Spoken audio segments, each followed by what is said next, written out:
Alhamdulillahi Rabbil alamin wassalatu wassalamu ala rasulina Muhammadin wa ala alihi wa ashabihi ajma'in. Rabbi shrah li sadri wa yassir li amri wahlul 'uqdatan min lisani yafqahu qawli. Assalamu alaikum wa rahmatullahi wa barakatuh. Hurmet jamaat. Müslüman balası anasından, жатырынан шыққан кезде өзі мұсылман халде туылды. Сонымен қатар күнәдан пәк, фитраты таза, табиғаты таза халде туылды. Бірақ адам баласы өсе келе, уақыт өте келе, өзінің надандығының себепті күнәларға белшеден батып, тән тазалығында, рух, жан тазалығында жоғалтып, тазалықтан айырылған. Тазалық тек қана ол дененің, киімнің тазалығы емес. Тазалық ол үлкен ауқымды мағынада. Мәселен, Алла Тағала өзінің пайғамбары елшісінің сөзінде былай дейді: Мифтаху салат туфур. Күнделікті оқып жүрген намазымыз айтады. Намазымыз дәретсіз дұрыс емес мәселен. Намаздың кілті дәрет дейді. Алла Тағала өзінің қасиетті Құран-ы Кәрімде айтады: Инналлаха юхиббут тауабина ва юхиббул мутатаххирин. Расында Алла Тағала тәубе етушілерді, күнәсіне өкінгендерді, сөйтіп тәубе еткендерді, және де үнемі таза болып жүргендерді жақсы көреді деп Алла Тағала Құран кәрімде айтады. Әрине бүгін баршамыз сүннет бойынша мешітке шамамыз келгенше әтірімізді сеуініп, таза киімдерімізді, ең әдемі киімдерімізді киіп, ғұсыл алып, дәрет алып, дайындалып келдік. Өйткені ол сүннет.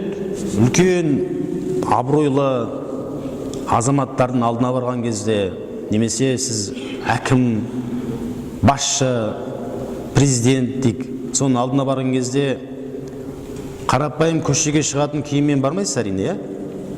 Әдемі, қымбат, жаңа киімдеріңізді киіп барасыз. Ал бірақ солардың орнында Алла Тағала сол киімге лайықты ғой негізінде. Мынандай ғалымдардың сөзі бар: Ла таджалиллаха ахванан назирина илайка дейді.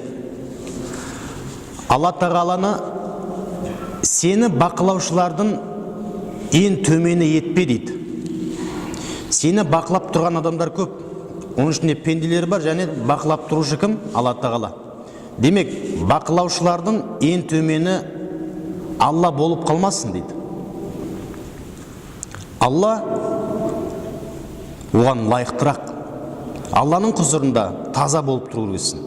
Әдемі болып, қымбат киімдеріңді киіп, әдемі киімдеріңді киіп тұру керексің. Міне тазалық деген осы. Алланың бұйрығы келместен бұрын Хира өңірінде отырады ғой. Сол кезде білесіздер, ең алғашқы аяттар түсті. Оқы, Раббының атымен оқы, сені жаратқан Раббының атымен оқы деп аяттар түскен кезде Жебрил періште оны қысады. Ол түсінбей үңгірден шығып, қашып, үйіне барады. Сөйтіп бүркеніп жатады, киімге оранып жатады. Жанында өзінің жұбайы Хадиша анамыз болады. Хадиша анамыз жалпы пайғамбардың жанында қамқоршысы болды. Оған дін қызметінде өте зор үлесін тигізді. Сол кезде де Алла Тағала аятын жалғастырады. Жәбірейіл періште келіп Алланың уақиын жеткізеді ғой. Ей, я айюхал муддаффир. Ей, бүркеніп жатқан адам. Ей, бүркенген жан, бүркенуші. Құм фа әнвер. Тұр да халықты ескерт. Тұр енді. Әлі де қорқу үстінде пайғамбар. Түсінбейді. пайғамбарлық оған нәсіп болды. Ва раббака факаббир, Раббыңды ұлықта тұрда. Ва сиябака фатаххир, және де киіміңді таза ұста дейді. Пайғамбарға киімін тазалауды бұйырып отыр Алла Тағала. Киімнің тазалығына келетін болсақ, мынау намаздың білесіздер 12 шарты бар. Ішкі және де сыртқы шарттары. Соның бірі сыртқы парыздарының бірі киімнің таза болуы. Киімің таза болмаса, сенің намазың дұрыс емес. Нәжістен таза болу керек. Осы аятты құқықтану, құқық негіздерінің ғалымдары осы аятты негізге ала отырып, дәреттің сыртқы парызының дәлелі осы дейді. Ва сиябака фатаххир, киіміңді тазала деген аят бұйырылып тұр дейді. Бұйрық па? Демек парыз дейді. Әрине Құрандағы бүкіл бұйрық парыз болып есептеле бермейді. Сол секілді Алла елшісі тағы бір хадисінде айтады: ат-тухуру шатрул иман, тазалық иманның жартысы дейді. Тазалық иманның жартысы. Осы хадисті де түсінген кезде де дұрыс түсіне білу керек. Тазалық деп ол киімнің бағана айтқанымыздай дененің тазалығын айтып тұрған жоқ. Бүкіл тазалық қамтып жатыр.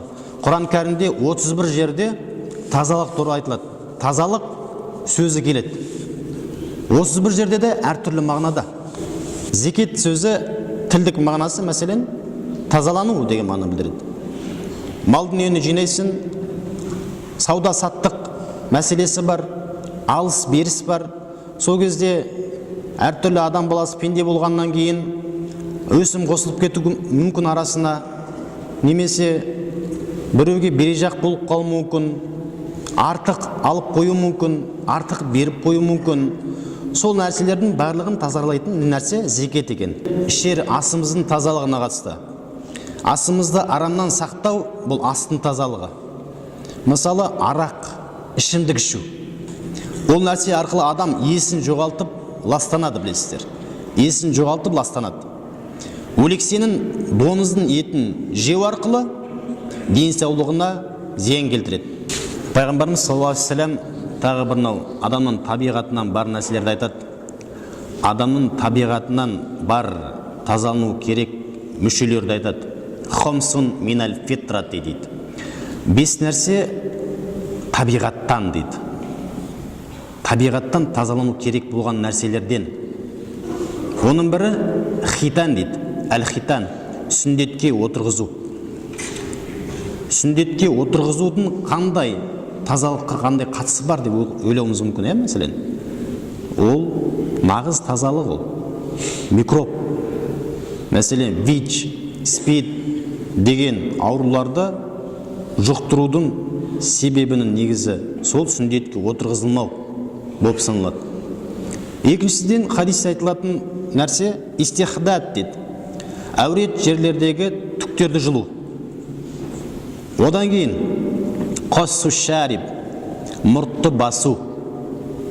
Мұртты басу, мәселен, мұртын ұзын болып, қалай болса солай тұратын болса, оның арасында неше түрлі микробтар жиналады. Оны сен тамақпен бірге араластырып жейтін болсан, оның несі тазалық? Сол секілді натфул ибт дейді. Қолтықтың түгін жылу тазалық болып есептеледі. Оны жылмаса, білесіздер, еш шығады. Мәселен, жұмаға да келген кезде осы нәрселерді істеп қою керек.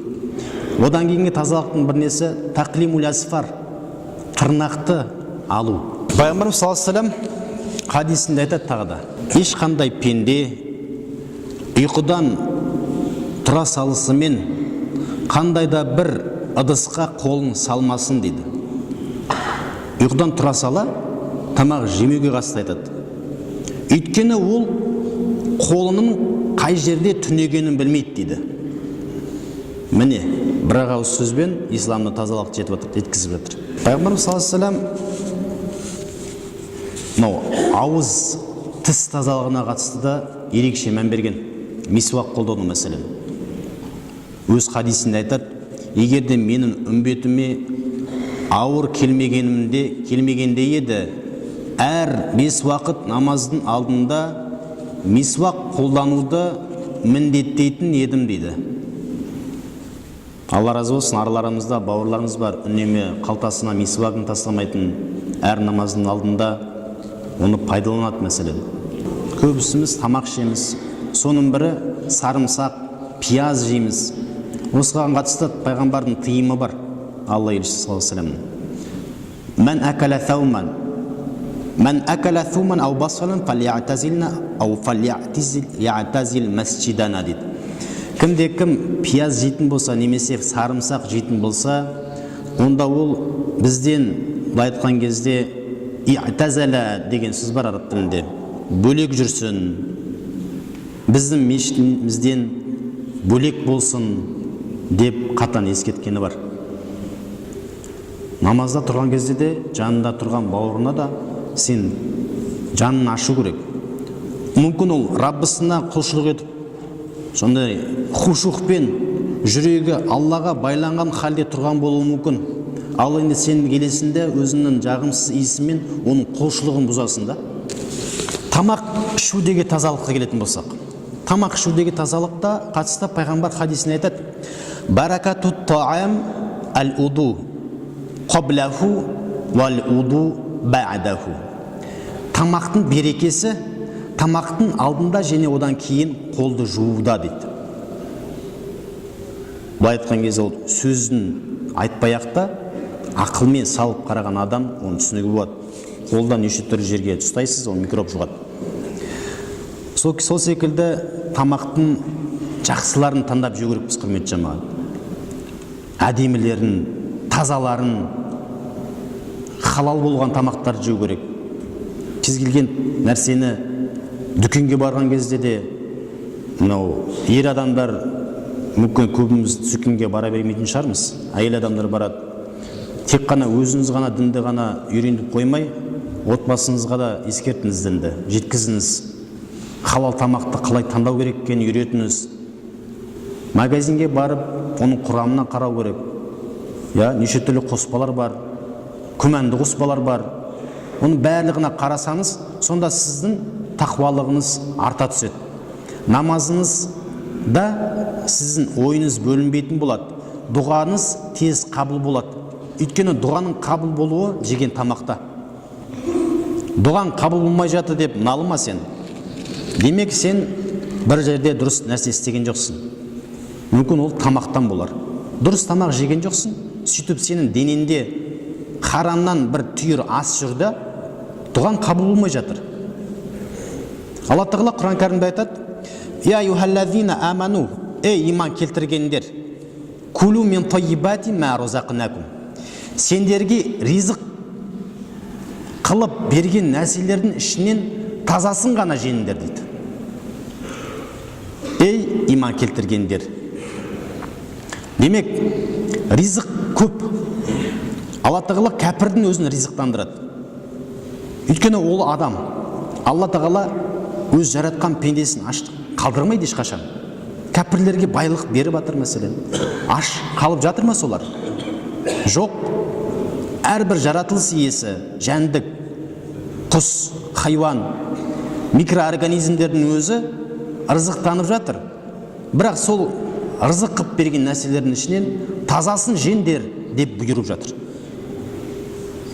Қарау керек. Болашақты ойлау керек. Қаның таза болатын болса, ұрпағың да таза болады. Ертең ол неше түрлі ауруларға шалдықпайтын болады. Ертең ол ауруға шалдығатын болса, бүкіл жиған терген айлығыңды, тапқан табысыңды соны емдеуге әлек боласың мәселен. Сондықтан қазірден бастап сен оны дұрыс тамақтандыр. Тазалықты айтып жатырмыз. Соның бірі ең маңыздысы күнәдан таза болу. Пайғамбарымыз саллаллаху алейхи ва саллям хадисінде мынандай бір сөзді айтады: «Инна фил жасади мудғатан».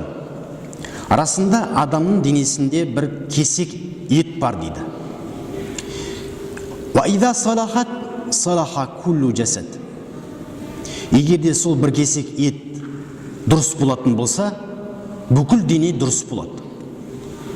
Ва иза фасадат фасадат куллу жасад. Егер де сол бір кесек ет бұзылатын болса, бүкіл денем бұзылады дейді. Уахия қол әлә, абайлаңыздар, ол жүрек деп айтады. Міне, жүрек күнәға белшесінен бататын болса, күнәға адам бататын болса, жүрек бишара қараңғылыққа батып, тас болып қатады екен. Оны жібіту қиын болады екен. Осы отырған баршамыз әйтеуір Алланың нәсіп еткен білімін алдық. Белгілі бір дәрежеде әртүрлі ғылым салаларында білімдеріміз бар. Дін саласында, дүние саласында, барлығы да екі дүниеге қажет нәрселер.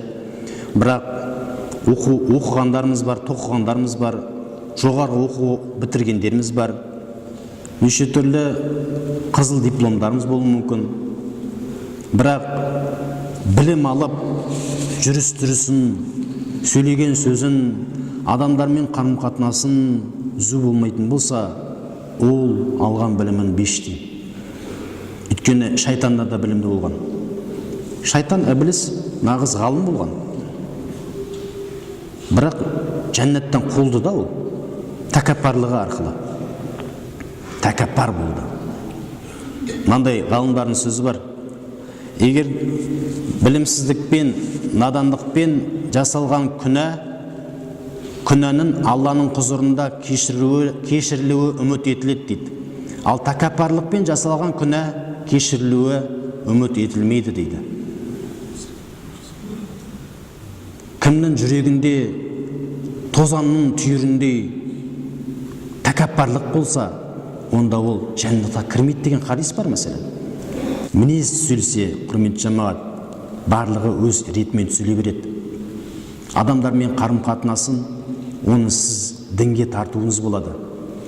Жеку арқылы, ұрсу арқылы біз ешкімді жақсылыққа шақыра алмаймыз. Жылы-жылы сөйлесен, жылан тілінен шығады дейді. Жақсы сөздер айту керек, сөзіміз түзелсе. Мынау жүрек, жаңағы айтып атқан денедегі бір кесек ет түзелсе, бүкіл дене түзеледі деп жатыр ғой. Жүрек таза болса дейді, Али сахабаның айтқаны, сахаба Али айтады, жүрек таза болса, онда тілден, ауыздан жақсы сөздер шығады дейді. Демек, күнделікті сөздеріңізге қарап, өзіңіздің жүрегіңіздің тазалығыңыз қарай беріңіз. Ва ахиру дa'вана анил хамдулиллахи раббил аламин.